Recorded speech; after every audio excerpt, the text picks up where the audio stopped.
APC NEC meeting. New chair declares 2027 done deal. Also addresses economic hardship. Kwankwaso accuses Tinubu government of northern marginalization in resource allocation. Peter Obi responds to Edo State Governor on visits donate to Alma Mater.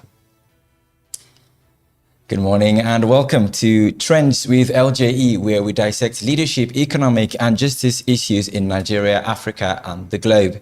Don't forget, you too can be a part of this conversation by dropping your comments on our social media platforms on YouTube, Facebook and Instagram at LJE Nigeria. Joining us today are development strategists and political analysts and society commentators, whom I shall be introducing after the break. Stay tuned.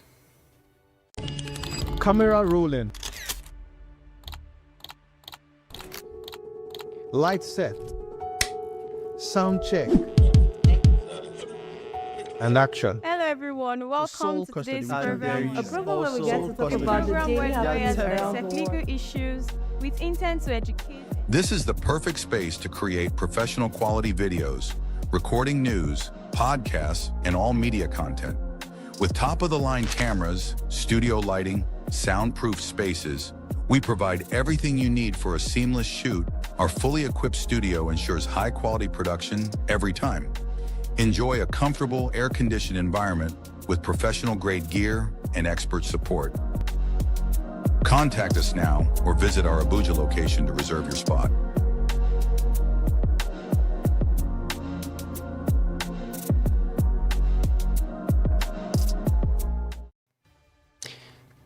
Welcome back from that short break. This is still Trends with LJE, where we dissect leadership, economic and justice issues in Nigeria, Africa and the globe. And joining us today are development strategist, Mr. Shedrack Oka. Welcome and thank you for coming.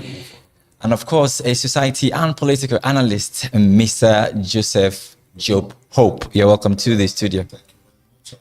I'm grateful to this. All right. So our first story today, APC NEC meeting. The new chair declares 2027 as a done deal and addresses economic hardship. The newly appointed national chairman of the All Progressives Congress, APC, Professor Ilwatda Nentawe, officially assumed office on Thursday with a bold declaration that the 2027 general elections are already a done deal, especially for the ruling party. He stated that the APC's doors are open to welcome more members, including governors, senators, and National Assembly members. Local government chairmen and other Nigerians are also welcome. This is an aim to expand beyond bounds what the party considers as its expansion plans. Professor Natawe also promised not to betray the trust, reposed in him by the party leadership and members. He thanked the party's leadership, the governors and the National Assembly and National Working Committee members, and as well as his loyal supporters for entrusting him with the heavy burden. He expressed confidence that with the collective effort of his team, the party will expand to membership and also deepen its technology and ensure transparency, thereby, enjoying the support of Nigerians and the diaspora. He added that Tinubu is the solution to Nigeria's inherited economic hardship. Let's be patient, he mentioned. Another APC steward in AIT yesterday, Professor Usiju Madena, also echoed that 2027 is a done deal and APC is strong in various polling units across the country, highlighting what is perceived by many as APC's focus on electoral politics rather than leadership and economic reform. Right, we now move to the questions for our panels. The first question goes to you, Mr. Shedrack. The new APC chairman obviously has declared that 2027 is a done deal for the ruling party. What does this assertion signal, about the party's strategy and confidence? And what are the implications for the opposition and democratic competition in Nigeria? Well, thank you, Mohammed, for having me today. And I want to congratulate the APC for getting it right in the appointment of their new national chairman to fill in the gaps from the resignation of Umar Ganduje. Honestly speaking, I don't sympathize for the opposition. As they will say in the local parlance, they will pepper them, It is what should be envisioned in a fair competition. They have to do everything right to put their strategy in place so that they will have an upper hand over their competitors. So for me, they are getting it very right. Recall that one of the tensions in the APC has been allocations of political offices to strategic strata of the society. We saw that the North Central ought to have gotten benefited from that position since when Abdullahi Adamu left the place, where they, for politics, they gave it to Ganduje from the Northwest. Since then, there have been some internal wrangling.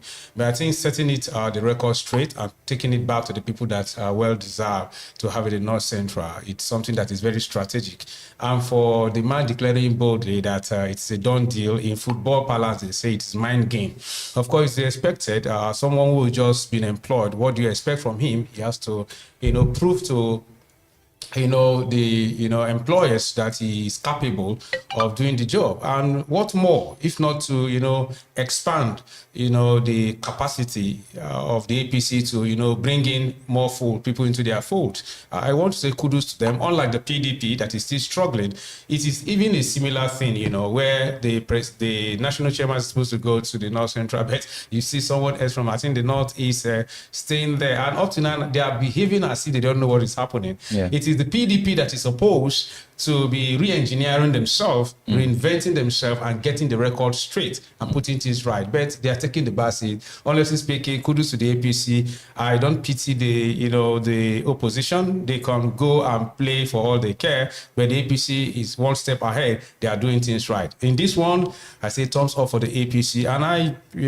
they are getting everything right, except that this does not translate to 100%, voting, because it has to be the masses that are non-partisan that will decide at the end of the day, which has to be determined by good governance anyways. All right. Talking about voting, the APC presidential candidate and current president of Nigeria, Bola Ahmed Tinubu, said in the same NEC meeting that the economy is better and that he inherited economic challenges from the past government. According to you, Mr. Hope Joseph, to what extent is Tinubu doing well with the economy?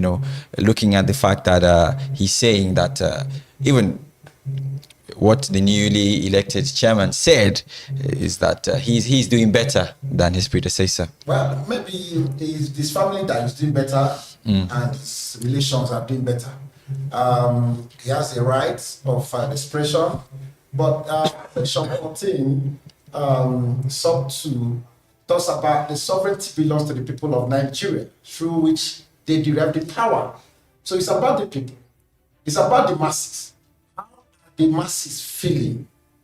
That is the question they should ask themselves. Just like the statement for me is just a mere political statement, in the sense that it has to be said to show some level of commitment or to show some level of love for the party. But we all know that it doesn't end that way until the masses begin to feel the presence of governance. Then we can agree with certain statements. Until the masses begin to enjoy the benefit of governance, then we can agree with certain statements. But if it happens that on daily basis, many people cannot even afford rent. On daily basis, people still struggle to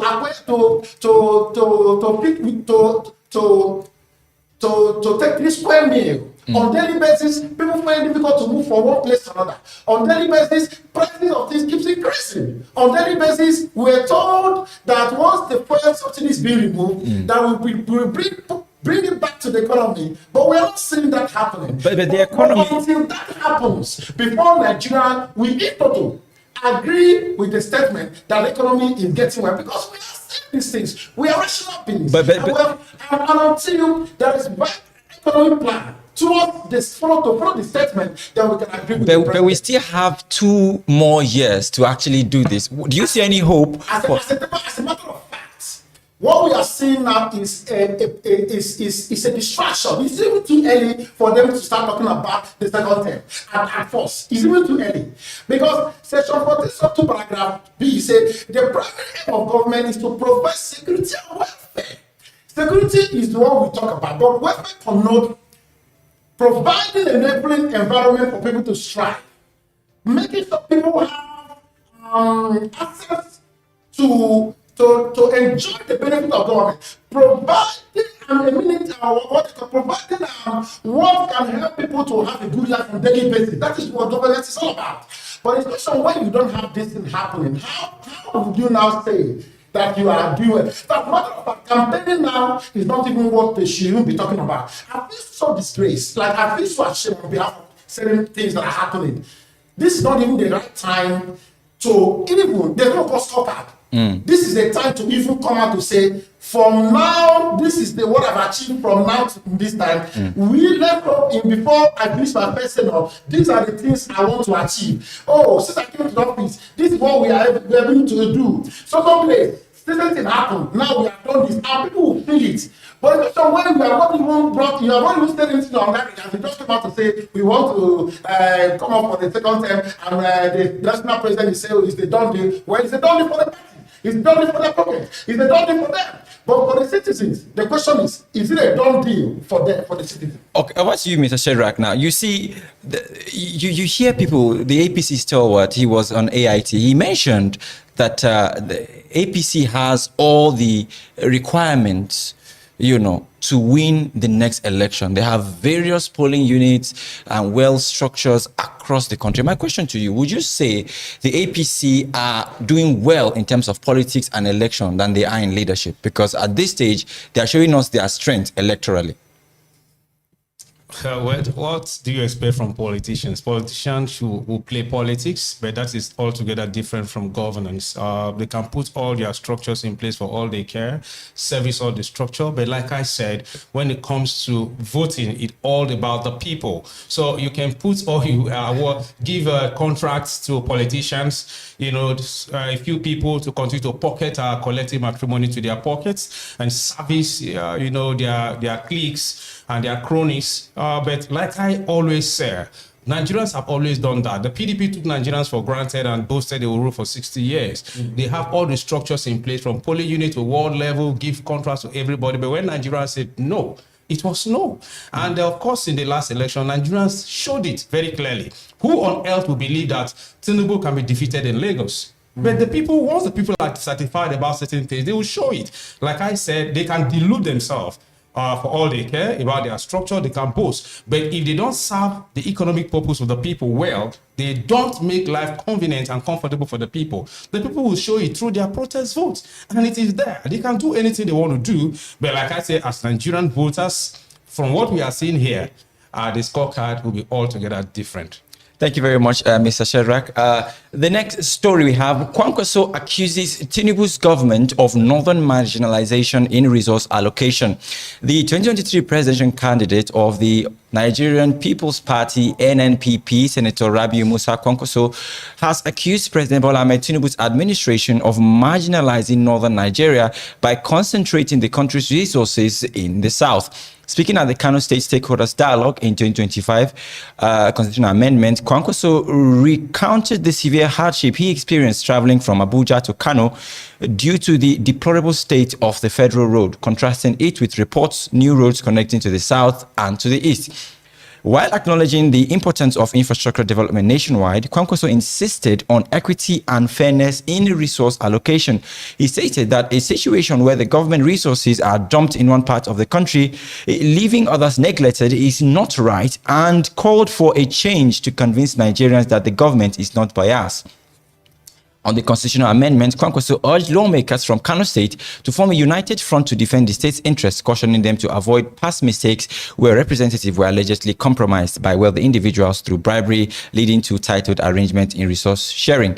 Kano State Governor Abba Kabir Yusuf stated that the dialogue essence was to reach a common position reflecting values and aspiration of the Kano people. The first question goes to you, Mr. Shedrack. Kwankwaso, the former, or should I say, New Nigerian People's Party, his accusation of northern marginalization in resource allocation, particularly concerning infrastructure, is a serious claim. How might such statements impact, regional cohesion and public trust in the federal government's commitment to equitable development across all regions of the country? I think my perspective to this issue is altogether different from what people are saying. Okay. Let me take it this way. Kwankwaso, for his status, being a presidential candidate that won overwhelmingly, I think over 95% of the Kano vote, he's not speaking presidential. The level of his status in politics, for what he represents, or what he wants Nigeria to see him, he should be speaking nationally. Whose area in this country is not marginalized? Which area? Who is talking about marginalization? For instance, in the 48 cabinet, ministers' cabinet in Tinubu administration, about 27 goes to north, 21 goes to south. So who is talking about marginalization? And in the 21 in the south, about only 11 between south and southeast, and a whopping 10 in southwest states. So who is supposed to be crime marginalization? So I don't understand. There are a whole lot that is going on, the project in the north. But I expected someone like the status of Kwankwaso to be talking nationally. If you want to put a blame on the governors for their maladministration of underperformance, it should be nationwide. He is speaking just because he couldn't have the opportunity of flying his private jet to Kano. They were used to flying from the air, and they allowed the common citizens to fly the back road. It was just because of one day he couldn't use the air and he followed the road. He now saw the marginalization of the north just because of an individual disappeared for 24 hours. How about the rest of the citizens of Kano and other people from the north and other parts of Nigeria that have been plying that road day and night, haven't been traumatized with kidnapping and whatever? He's only speaking just because he endured 6 hours from Abuja to Kano, and he's talking. So he's not speaking from a patriotic sense of view. He's just speaking from an individualistic discomfort. And that is the difference. We saw his counterpart, Peter Obi, who was criticized the other day for going to do humanitarian stuff in another region, in another state. What an elder statesman should do. So if Peter Obi was the one condemning, it is not because it is speaking from his part of inconvenience, but what he is doing here is totally, crying wolf. Nigerians are not buying into it. It is true there are lots of things not going right in terms of governance in the country, but it is not limited to the north. It is not limited to Kano.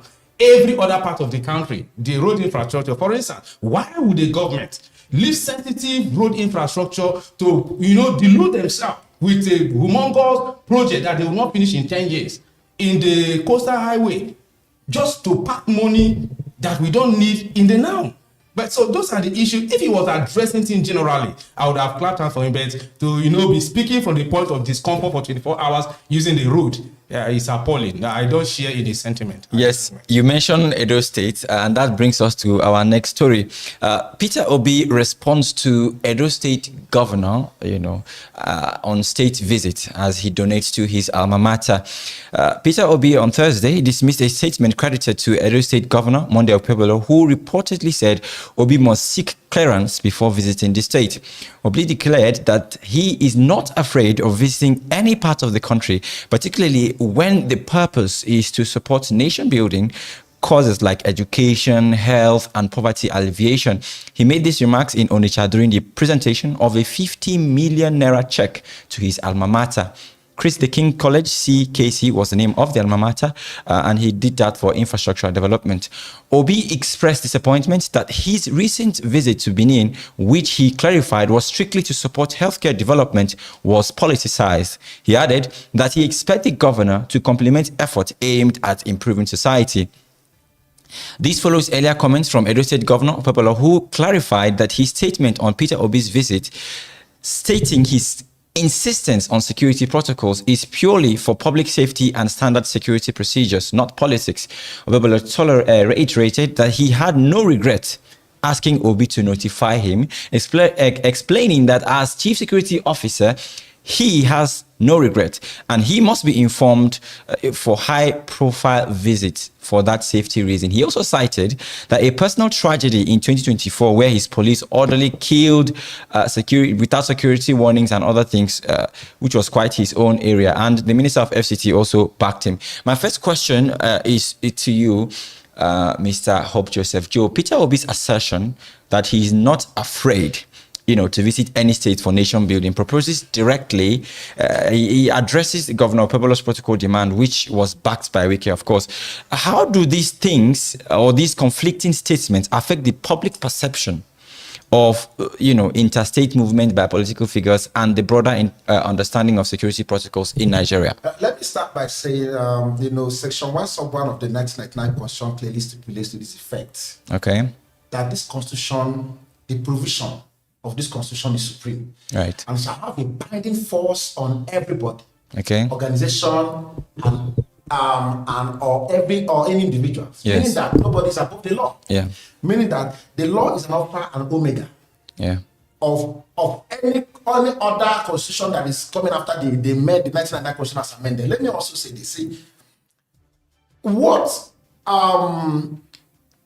Okpebholo has said is outright a breach of fundamental rights. Section 41 of the 1999 constitution stipulates that every citizen has the right to move anywhere, to live. As a matter of fact, P2B has the right to have build a house. He may decide to go and relocate. He may decide to relocate to Edo State today. He doesn't even need to take the permission of the governor to buy a property and live. Right? Alone, even coming in. Also, now let's look at the area of the statement he made. See, politicians should be very sensitive and careful with hate speech. If you trace back in 1967, that is when the Civil War started in 1970. Yeah. Even before the Civil War started, the politicians, as a matter of some of them, failed us. It was as a result of corruption, it was as a result of nepotism and certain statements that led to disunity among Nigerians that made us to even start talking about disunity among Nigerians. Yes. What Okpebholo has done can amount to corruption. The corruption is not just when you steal money, you amount wealth. Anytime you breach the constitution, anytime you try to behave in a manner that is not acceptable in a society, can amount to corruption. Anytime you take an oath to uphold the doctrine of democracy, which I know you did, then why behaving like this? So P2B has a right. People want to know. People want to, just like people want to see democracy grow in Nigeria. Yeah. Abraham Lincoln, the man that defined the general acceptable definition of democracy, government belongs to the people and for the people, can be remembered as a proponent of that defining of democracy. Can be remembered for that. Jonathan did something that when he lost the election, he stepped down. And it was recommended for him. That was the beauty of democracy. Now, what will he be remembered for the day he leaves the office? As who? As people that fundamental right of human. So what we are saying is that does the statement in any way help us to grow in democracy? But you say it's high profile visits. He's no, not. That is, he shouldn't. He has the right of association. Whether by visit, by coming in, it's not his business. As a matter of fact, the securities are there to do their job. But we all know that is as a political statement. Remember, the governor of Benue State made certain statement the other time and say, if you want to visit Benue State, you have to inform me. You understand? Even when he came out to say, that during my own time, this person called me before he came to the state. But you made provision for that person. You did all you could because at that time you were in peace, you were close to that person at that time. So you allowed that person to come. But what is wrong now? We all know people that have issues. P2B, I am not here to defend anybody. I am here to defend the constitution. We are here to defend democracy. Journalism, we uphold the accountability and the responsibility of the government to the people. That is one of the basic primary needs of journalism, the press. So what we are doing here is to uphold the doctrine of democracy. Whether he likes him or not, just like the APC National Chamber said, that's not our business. But our business is that people be happy because it could happen to anybody to move into anywhere in Nigeria as a citizen of Nigeria. And for me, that reply is not necessary. That statement he made to say, no, he doesn't even need to reply the governor. It's not necessary. Because the law has in place to that effect, that he has the right to move anywhere. As a matter of fact, he can even build houses if he wants to, and live in Edo State. He can even operate in Edo State without talking to the governor. He has the right. So that statement is not necessary. And for us to build better democracy, politicians should mind the way and the manner of things they say. Just like my brother here said, God also made a statement. Just like he said, we all know, if you read that statement, you know that it's a make political statement. How come you suddenly now know? If you're in ABC, will you say what you have said? You suddenly now know. You are creating division. I mean, you want to say certain things so that the northern will, the east will say, oh, so is the east, and then enjoy the government. Have you never to Enugu State recently? Have you never to Benue State recently? Have you seen the backroad network? It's so unfortunate. These people don't even travel by road. Nigerian citizens are traveling by road who can testify to the fact that there are bad road network in Nigeria. And the official bring the one and feel like creating coastal road. What is so special about the coastal road? What is so unique about the coastal road? That if I want to travel, I need to fly the road of travel. What's so special about the road? When we have bad road in Enugu, if you go to Enugu, if you are traveling to Enugu, from Okpebholo to Oma, state, from Enugu to other states, you will see bad road and you cry, you weep. You ask them, do we even have governance in this country? Let me tell you, these people, they know. They are aware. They are sensitive, but because there is no political way to do certain things, that is where they are. That's why things are going wrong. Thank you very much. Mr. Shedrack, looking at this happening and Peter Obi's response, do you think it's relevant for him to actually respond to this particular issue? Well, my brother have said it wasn't necessary for him to respond. Of course, we dissected those reactions the last time we met here. Exactly. And of course, I said clearly that it is within his choice if he wants the governor to provide him security to inform him. If he doesn't do that, it doesn't contravene any law. But you see, the irony of that response, Peter Obi is taking, the battle back to them. What he just clearly said is to demonstrate who the new sheriff is. That day is very laughable, and comical that the governor of Edo State, declared on that rally, a new sheriff is in town. But what he didn't say was who the sheriff was. The people know who the new sheriff is in town in Nigeria today. What Peter Obi cleverly did by that response is to tell him that I am the new sheriff in town. And I want to tell Monday Okpebholo and any other politician that cares to know, Peter Obi is getting his politics very right. He's endearing himself to the heart of the people every day by demonstrating what good leadership is all about. Number one, he went to a party and did what he has always done, normal, by serving the people. And people politicized it down because people always have this Lord servant attitude. And the young man said, that is not the way to go. We are all human beings. He has done that as a sitting governor. People didn't know. He didn't blow the trumpet. For him, it is normal. He goes about without security envoy as a governor. Now he's a private citizen. And they are crying foul. What this young man is trying to redefine democracy for digital Nigerians, especially the Gen Zs and the young people that will take over the governance tomorrow, is to let us know that we must not promote all these extravagance that they are doing. Entitlement mentality. It is not just the political bigwigs that deserve extra security. Every Nigerian deserves, like I said the other day, whether you are a pepper seller, you have the responsibility of the governor to secure your life in Edo State. So what Peter Obi just did now is to tell the governor that I am the new sheriff in town. And of course, any day he visits Edo State, he will visit triumphantly as a king. And of course, Edo State is the heartbeat of the obedient movement. There is no apology. He will rub it on them, and there is nothing they can do. He's not struggling a girlfriend or a wife with the governor. Of course, if they go for any beauty pageant, Peter will have one ahead of the governor. So please, Mr. Governor should focus on providing good governance to the people of Edo State. He has gone again in his alma mater, donated 50 million naira. That is what the government should do. That's what governors call it. As a private individual, what are you doing as a governor? Purpose that is crying today. What have you done since you left the government house in Kano State? Have you gone round your schools to give a little token? I think Peter Obi is redefining politics, and he's endeared to us. Whether or not he's going to be win the 2027 poll, he is the people's president. He continues to remain in our conscience as a man who lived for the people, and that is what matters to Nigeria. It's not about all of these things. They can do anything they want to do, rig the election for all they care. Anywhere he goes to, people don't hide it. Everywhere they say, he is my president. I don't belong to his party. I don't belong to his state. I don't belong to his straddle. But one thing I know, I'll point out to my children tomorrow and say, there was a man that lived. For 8 years he served, no corruption charges on him. And up to now, he's going about doing good. That's the story we read about Jesus Christ, who goes about doing good to the people. Please, politicians, that is the way to go. If APC will spend half of their time doing what P2B is doing, of course, I said, Mr. President, you have my vote. But if you don't do that, for all you can run for anything you want to care. Nigerians know who their true leaders are. And for them, in 2027, our vote belongs. Thank you very much, Mr. Shadrach Oka. Don't forget the conversation continues on our social media platforms on Facebook, YouTube, and Instagram at LJE Nigeria. I want to thank our panels for joining us today. Mr. Shadrach Oka, thank you for coming.